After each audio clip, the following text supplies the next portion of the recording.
Take a bath, you dirty cowboy. Welcome back to the Monday Morning Mindset here on Under the Brim podcast with your host, Dr. Shanna Moody. Have you heard the saying that motivation doesn't last? Well, neither does bathing, and so that's why we recommend it daily. I come to you every week talking about the Monday morning mindset and with the goal of helping to motivate you to approach each new day with fresh aspiration, fresh eyes, and a new will to do your best. And so today I want to talk to you about motivation. And it's ironic that I come here to motivate you, but really I'm coming here to you today to tell you a secret. Motivation is crap. It's actually not the thing that's going to get you to the goal line. It's not the thing that's going to help you achieve success. Because motivation is a muscle, just like anything else, and it can be worn down. We actually wear out this motivation muscle every day. Every decision that we have to make, every choice that we have to make, we wear that muscle down and we use up our stores of it. And so we have to do things in our life to continue to replenish the stores and also to find new things to keep us excited and working towards our progress and our goals.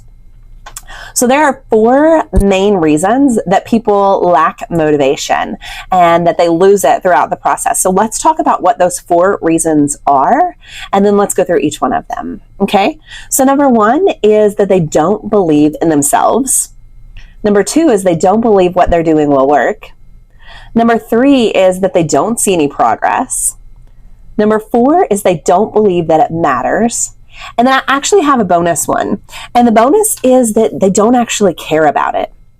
So I'm a big proponent of goal setting, and I have taken hundreds of clients through the goal setting process. And what I have found is that people will come to me with a self-proclaimed goal and are looking to me for motivation and incentives and support to keep them working towards their goals.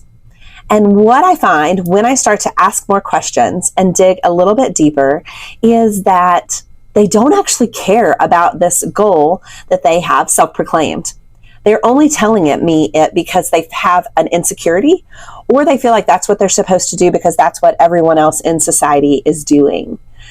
So when we dig into the why, we find out that it's really just not that important. It's not something that they actually care about, and it's not where their priorities are at the moment. And so first thing first, before you can be motivated in something, you actually have to want it. So ask yourself first, is there something that you actually want? Is this something that you actually want?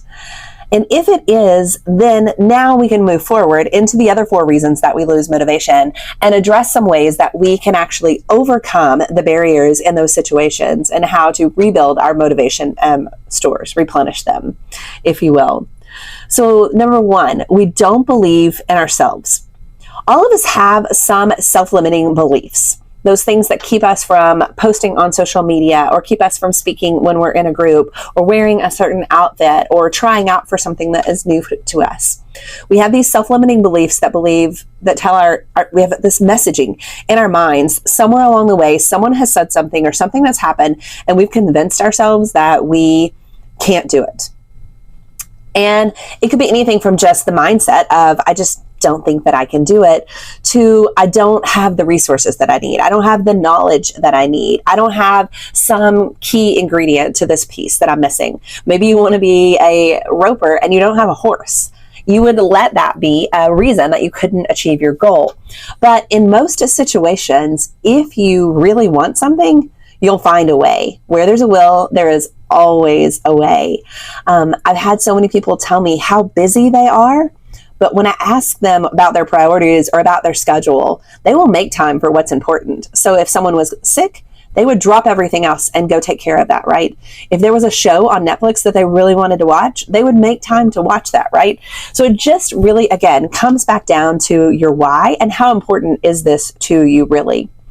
But the other way to overcome this self-limiting belief, especially if it's a mindset when you don't believe that it's possible for you or that you can achieve it, is to look for signs of past success. Look back in your history, look back on your life, and think about times that you've attempted something and you've actually been successful. Do you have any evidence of success from your past? Can you go back and look at that and say, wow, when I set my mind to something, I really can accomplish it. Or when I put the effort forth, I really can do anything. So go back, think back on your past successes and start seeing if you can work toward overcoming this belief that you can't do it, the self-limiting belief or the lack of resources. And also work on some affirmations and not just mambo jumbo talking in the mirror to yourself saying, I am kind, I am beautiful, I'm wonderful kind of things, but really do some digging, journal, talk to someone about what it is that's holding you back, what it is that you believe. I know for a while I had a lack of belief about deserving anything. I didn't believe I deserved anything good, and I didn't believe that I deserved to be happy. And so I had to really work on that.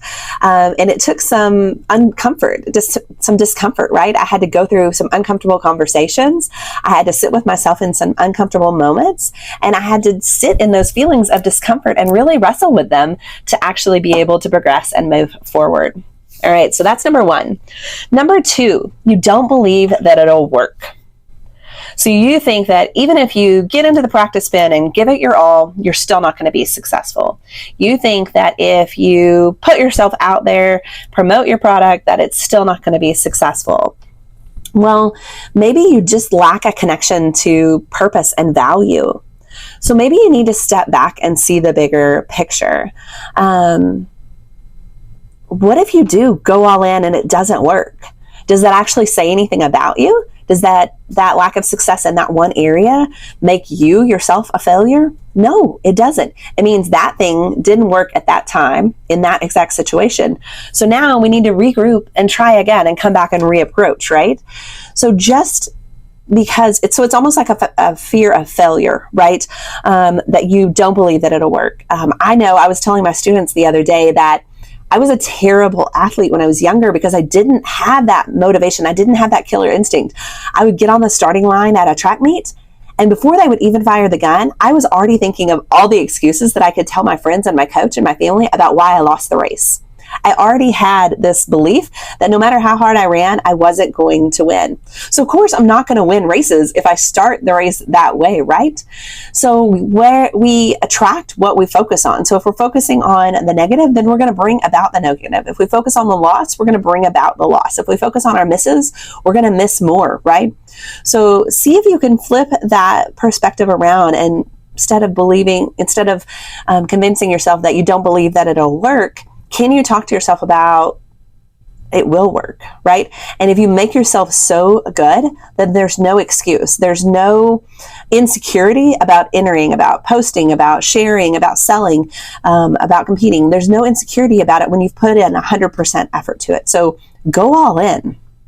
And remember the bigger picture, that just because you weren't successful at one thing doesn't make you a failure. It just showed you that one thing didn't work, and now let's regroup and try again. All right. Moving on to number three, you don't see progress. And I talked about it on a previous episode of the Monday Morning Mindset, the growth mindset concept by Carol Dweck. So I definitely encourage you to go back and listen to that episode and look into some of her research, or maybe even read her book about growth mindset. But I want you to add a word to that. I don't see progress yet.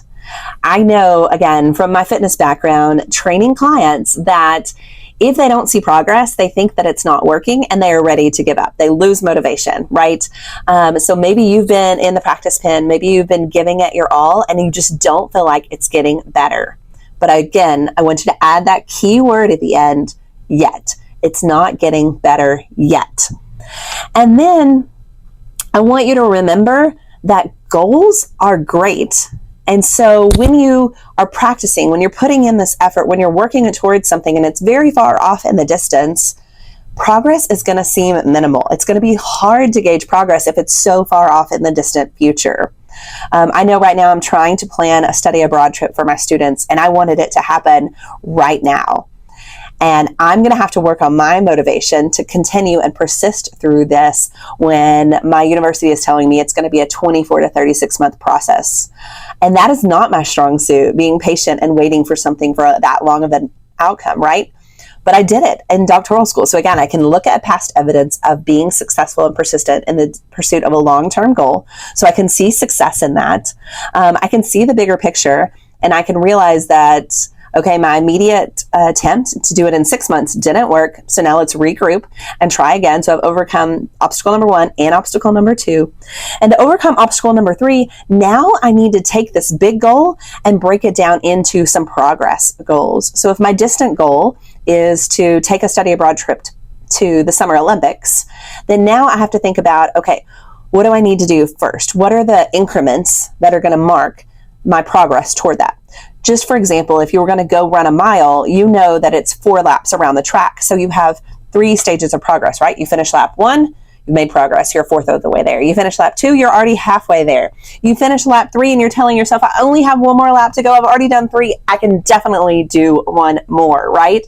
And you kick a little harder on that 4th lap because you know you're so close, right? But you had those markers along the way to tell you how close you were to getting there.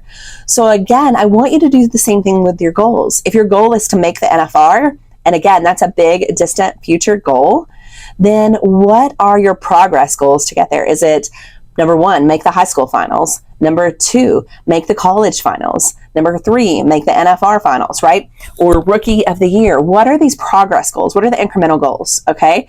I just heard Shad Mayfield talking about that his goal was to have $80,000 won by spring going into this season. So he has an incremental goal. He has a goal before he even gets to the finals, right? He's not even talking about a world championship yet, but he knows his goal is to win the world championship and be at the NFR, but he has a progress goal. He has an incremental goal. And then not only do you set these progress goals, but you've actually got to celebrate them along the way too, right? So you achieve progress goal number 1, just like I described with the track. You run lap number 1, woohoo, mini celebration. I've been known to buy myself a snow cone or to get to take a nap or whatever it is. You need some little celebration. I will do a dance party in the kitchen. I will do all kinds of crazy things. So what does a celebration feel like to you that doesn't detract from your goal? It doesn't set you back any further. So if you're doing a diet goal, don't go eat cake, right? If you're doing a workout, if you're doing a training for a rodeo event, don't go get drunk and party, right? Don't set yourself back. Enjoy the progress and now move to the next progress goal. All right. So that's number 3. Moving on to the number 4 reason that people lose motivation is that they don't believe that it matters. And listen, I think we've all been guilty of this, worrying, do I have a purpose in life? Is this really contributing? Does this matter to anyone? If I do this or not, does it matter? And I truly believe, I'm a Christian, I truly believe that God put us all here for a reason, and we all have an individual purpose and plan, and He planned every hair on your head, right? So He has a plan for you. And so everything that you do matters, right? From brushing your teeth in the morning to what you eat for lunch to how you spend your afternoon time, every bit of it matters, right? So everything that you do matters, and it does contribute to the purpose. So again, kind of digging back into this, who are you fighting for? Who are you doing this? What motivated you to work toward this in the first place? Was there a person that inspired you? Is there a family member that you really want to see you be successful? Like, are you like, I want my grandma to see me graduate from college before she is gone. I want my grandpa to be able to dance with me at my wedding. I want my mom in the stands at the college national finals. I want to have my son cheering for me at my first NFR. Whatever it is, think about the who. So we've talked about why, digging back into the why. Now let's dive into the who. Who are you doing it for? Maybe you're even just doing it for the younger version of you. The person when you were younger, you didn't have anybody to look up to. You didn't have anyone to aspire to, and you wished that you did. So now go back and do it for the little bitty you, right? So dig into that. Who are you fighting for? Maybe put them as your screensaver. Put their name on your mirror. Put their picture on your console in your vehicle. Something to remind you every day when you don't feel like doing the thing that you need to do to get you to your goal. You need that little reminder, right? And when we put those things in place, it could really make a huge difference. You get in your truck, you're ready to head home after work, and you know you need to be going to the gym, but you just don't feel like it, right? We already talked about feelings. Again, go back and listen to that episode. You look down to see if you have enough gas to get home or how fast you're driving, and you see that picture of that person. You know that that's going to motivate you to go to the gym, right? You know that they would be disappointed in you if you weren't giving it your all. And you remember that they are the reason you're fighting, right? Maybe it's someone that you know that is sick and can't do what you're doing. Maybe it's someone that told you that you were their hero, right? So who are you doing it for? All right.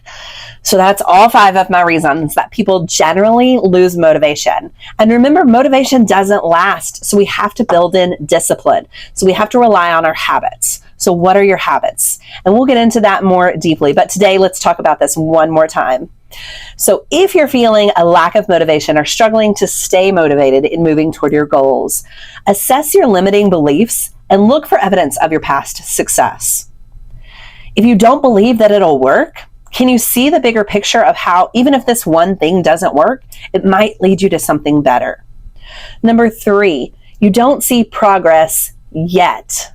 So take your big goal, break it down into smaller progress goals, and celebrate those small wins along the way while you're still keeping your eye on that distant prize. Number 4, if you don't believe it matters to anyone in the world, figure out who you're fighting for and let them serve as your reminder every day that you're fighting and that there is a purpose to what you're doing. And then in the grand scheme of things, make sure that this goal is something that you actually want and that you actually care about. Don't do it because it's what someone else wants or someone else said that you're good at or you should do. If you're not passionate about it, there's no way that you'll stay motivated.